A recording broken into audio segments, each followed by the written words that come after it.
स्वागत है दोस्तों आपका। आज 8 नवंबर। आइए जानते हैं देश विदेश के 25 बड़ी खबरें। दिवाली से पहले इन राज्यों में त्यौहार के दौरान पटाखों पर प्रतिबंध लगाने का फैसला। उनके कारण होने वाले प्रदूषण से कोविड-19 रोगियों का खतरा बढ़ जाता है। भारत में सर्दियों के सेट के रूप में वायु और प्रदूषण विशेष रूप से राष्ट्रीय राजधानी और इसके आसपास के क्षेत्रों में चिंता का विषय रहा है। दिल्ली के मुख्यमंत्री अरविंद केजरीवाल ने 5 नवंबर को कोविड-19 स्थिति की समीक्षा के बाद राष्ट्रीय राजधानी में पटाखों पर प्रतिबंध लगाने का फैसला किया है। मध्य प्रदेश में एग्जिट पोल में भाजपा को बढ़त, कांग्रेस को 10 से 12 सीट मिलने का अनुमान। मध्य प्रदेश में विधानसभा उपचुनाव की 28 सीटों के लिए 3 नवंबर को मतदान हुआ था, जिसके लिए शनिवार शाम से एग्जिट पोल आने शुरू हो गए। इंडिया टुडे ग्रुप और एक्सिस माई इंडिया के एग्जिट पोल के अनुसार मध्य प्रदेश में भाजपा को 16 से 18 सीटें और कांग्रेस को 10 से 12 मिलने का अनुमान है। 28 सीटों पर हुए उपचुनाव में भाजपा को 46% वोट और कांग्रेस को 43% वोट मिलने का अनुमान है। यूएस इलेक्शन जीत को लेकर आश्वस्त बाइडेन, व्हाइट हाउस में चल रही है तैयारी। अमेरिका में राष्ट्रपति पद के चुनाव के नतीजों के इंतजार के बाद डेमोक्रेटिक पार्टी के उम्मीदवार जो बाइडेन की टीम ने व्हाइट हाउस के लिए तैयारी शुरू कर दी है। अमेरिका के विभिन्न राज्यों में अभी मतगणना जारी है, लेकिन लंबे समय से बाइडेन के करीबी टेड कॉफमैन बाइडेन की जीत की सूरत में सरकार गठन की कवायद में जुट गए हैं। डेलावर से पूर्व सीनेटर कॉफमैन बाइडेन के उपराष्ट्रपति बनने के बाद इस सीट से सीनेटर बने थे। नाच रहे जो बाइडेन के समर्थक तो सड़कों पर बंदूक लहराते घूम रहे ट्रंप सपोर्टर्स। अमेरिका में चुनाव के नतीजे आने के बाद माहौल तनावपूर्ण है। एक तरफ रिपब्लिकन पार्टी के राष्ट्रपति डोनाल्ड ट्रंप व्हाइट हाउस छोड़ने को तैयार नहीं है, तो दूसरी तरफ डेमोक्रेट जो बाइडेन के कैंपेन की तरफ अब उन्हें चेतावनी दी जाने लगी है। अमेरिकी राष्ट्रपति डोनाल्ड ट्रंप हार की तरफ हैं, लेकिन इसे स्वीकार करने का उनका कोई इरादा नहीं है। विशेषज्ञों की माने तो ट्रंप अपने समर्थकों को भड़काने में लगे हैं। शुक्रवार को फिलाडेल्फिया की सड़कों पर डराने वाला नजारा देखा गया। यहाँ पर एक तरफ बाइडेन के सपोर्टर उनकी जीत की खुशी में डांस कर रहे थे, तो वहीं ट्रंप के सपोर्टर्स हाथों में बंदूक लिए सड़कों पर घूम रहे थे। अर्नब की गिरफ्तारी पर बीजेपी का विरोध, अमेरिकी चुनाव पर ट्रंप की प्रतिक्रिया जैसा। शिवसेना भारतीय जनता पार्टी पर कटाक्ष करते हुए सत्ताधारी दल शिवसेना ने शनिवार को कहा कि अमेरिका में चुनाव के नतीजे आने के बाद डोनाल्ड ट्रंप जैसी प्रतिक्रिया दिखा रहे हैं।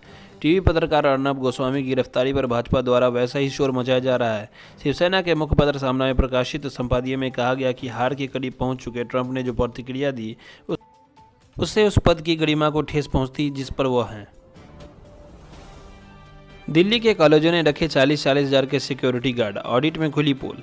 दिल्ली यूनिवर्सिटी के 5 कॉलेजों का हाल ही में ऑडिट हुआ था। इस ऑडिट में खुलासा हुआ कि यहां एक सिक्योरिटी गार्ड को 40,000 रुपये वेतन का हर महीने भुगतान किया जा रहा था, जबकि सामान्य तौर पर एक गार्ड को 14 से 20,000 रुपये का भुगतान किया जाता है। कॉलेज ने नए टीचर्स के नाम पर बजट लिया, लेकिन ऑडिट में उनकी हाजिरी रजिस्टर्ड ही गायब मिला।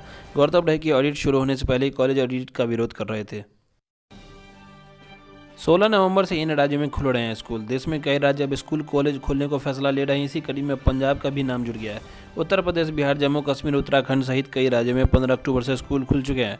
अब दूसरी कड़ी में कई राज्य शामिल हो रहे हैं जिन्होंने नवंबर में स्कूल खोलने की तैयारी कर ली है। पंजाब सरकार ने मेडिकल शिक्षा और रिसर्च कॉलेज और तकनीकी संस्थानों को खोलने का आदेश दे दिया। 16 नवंबर से विश्वविद्यालय और कॉलेजों में अंतिम वर्ष के क्लास खुल जाएंगे। आइए जानते हैं बिहार इलेक्शन एग्जिट पोल। राजद बन सकती है सबसे बड़ी पार्टी, बीजेपी दूसरे नंबर पर।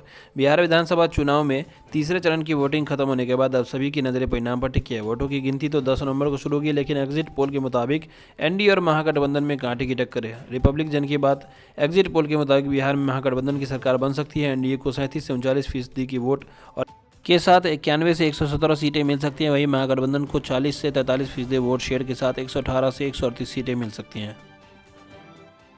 मंडी में आया नया प्याज, दाम घटने से ग्राहकों ने ली राहत की सांस। सब्जी मंडी में इन दिनों नई प्याज की आवक शुरू हो गई है। स्थानीय स्तर से तो नई प्याज कम आ रही है, लेकिन इंदौर से इसकी अच्छी खासी आवक है। प्याज के भाव में 15 से 20 रुपये की मंदी आई है। थोक बाजार में प्याज के दाम 15 से 30 रुपये प्रति किलोग्राम है। गत सप्ताह की अपेक्षा प्याज के भाव में 10 से 15 रुपये की गिरावट दर्ज की गई है। आने वाली है प्रधानमंत्री किसान सम्मान निधि योजना की किस्त। प्रधानमंत्री किसान निधि योजना भारत सरकार की एक योजना है जिसमें किसानों की वित्तीय स्थिति में सुधार लाने में मदद की है। इस योजना के तहत केंद्र सरकार किसानों को किसानों के बैंक खातों में प्रतिवर्ष 2,000 रुपये की 3 किस्तों में 6,000 रुपये की वित्तीय सहायता प्रदान करती है। पहली किस्त 1 दिसंबर से 31 मार्च के बीच, दूसरी अप्रैल से 31 जुलाई के बीच ट्रांसफर की जाती है, जबकि तीसरी 1 अगस्त से 30 नवंबर के बीच दी जाती है। कोरोना की दूसरी लहर को देखते हुए ओडिशा सरकार ने 31 दिसंबर तक स्कूल बंद रखने के दिए आदेश। कोरोना की दूसरी लहर आने की संभावना को देखते हुए ओडिशा सरकार ने 31 दिसंबर तक स्कूल के बंद रहने के आदेश दिए। शिक्षा मंत्री समीर रंजन दास ने कहा है कि व्यापक विचार विमर्श के बाद यह निर्णय लिया गया है। राज्य सरकार ने इस सप्ताह की शुरुआत में नवंबर के तीसरे सप्ताह से कक्षा 9 से 12 के छात्रों के लिए कक्षाएं फिर से शुरू करने की घोषणा की थी। ऐसा कहा जा रहा है कि सर्दियों में ओडिशा के भीतर कोरोना वायरस के मामले में बढ़ोतरी देखी जा सकती है। कैप्टन अमरिंदर सिंह ने मिशन 100% की शुरुआत की, जल्द भर जाएंगे 8,393 शिक्षक के पद। पंजाब में मुख्यमंत्री कैप्टन अमरिंदर सिंह ने शनिवार को मिशन 100% की शुरुआत की है। मिशन का उद्देश्य कोरोना महामारी के बावजूद 100% परिणाम हासिल करना है। मुख्यमंत्री का यह कार्यक्रम वर्चुअल आयोजित किया गया। कार्यक्रम में 4,000 स्कूल के छात्र और उनके माता पिता भी वर्चुअल तौर पर जुड़े। इसके अलावा शिक्षकों, विधायकों, अधिकारियों और गैर शिक्षण कर्मचारियों ने भी कार्यक्रम में भाग लिया। हिमाचल से बड़ी कोरोना अपडेट, 104 स्कूली छात्रा निकले पॉजिटिव, मचा हड़कंप। हिमाचल में कोरोना का कहर जारी है। हर रोज सैकड़ों मामले आ रहे हैं और कई लोगों की जान भी जा रही है। इस बीच हिमाचल के मंडी जिला से बड़ी कोरोना अपडेट सामने आई है।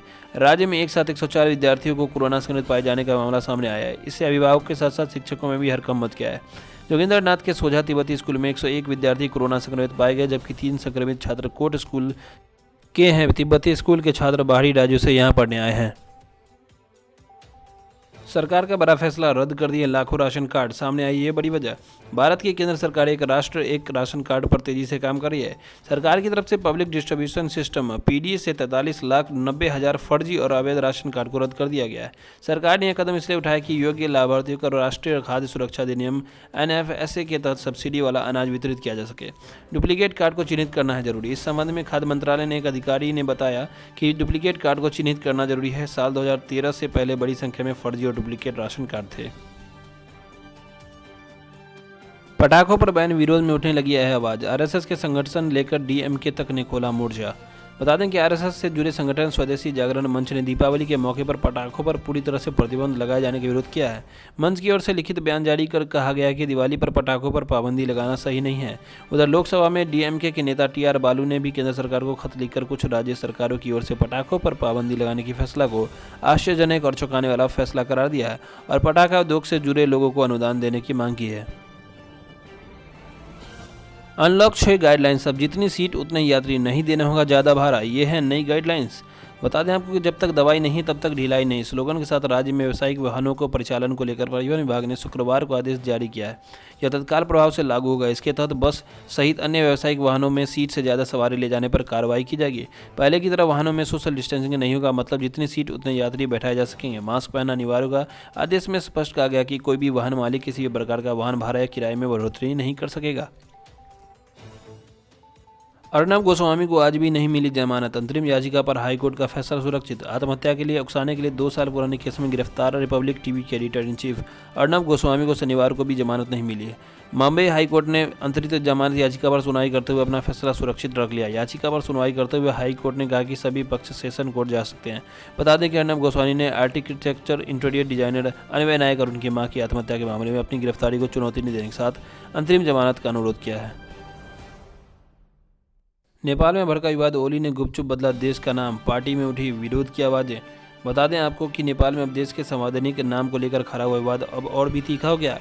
कुछ दिन पहले देश के कानून, न्याय व संसदीय मामलों में मंत्रालय में एक सर्कुलर जारी कर सरकारी एजेंसी से कहा था कि वे देश का नाम संघीय लोकतांत्रिक नेपाल गणराज्य की जगह सिर्फ नेपाली के। केपी शर्मा ओली सरकार के इस कदम के पीछे क्या मंशा थी, इसे अब तक साफ नहीं किया गया है।